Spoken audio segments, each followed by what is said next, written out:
আজ চিকেনের একটা নতুন রেসিপি শেয়ার করব, হাতে মাখা চিকেনের রেসিপি।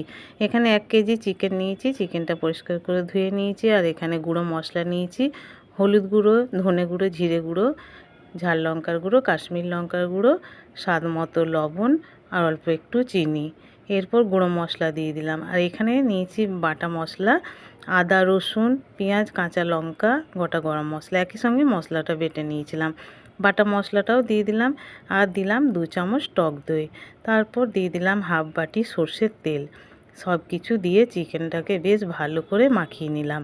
তারপর 10 মিনিট ঢাকা চাপা দিয়ে চিকেনটা রেখে দিলাম।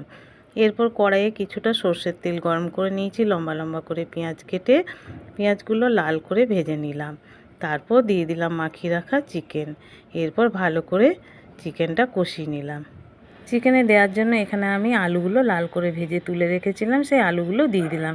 ভালো করে মিশিয়ে কষিয়ে নিলাম। তো কষতে কষতে এই যে কালারটা কত সুন্দর এসেছে না। এরপর দিয়ে দিলাম রান্নার জন্য গরম জল।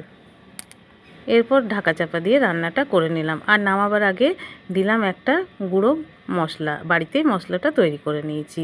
তো আজকের রেসিপি আপনাদের কেমন লাগলো? ভিডিওটা দেখার জন্য অনেক অনেক ধন্যবাদ।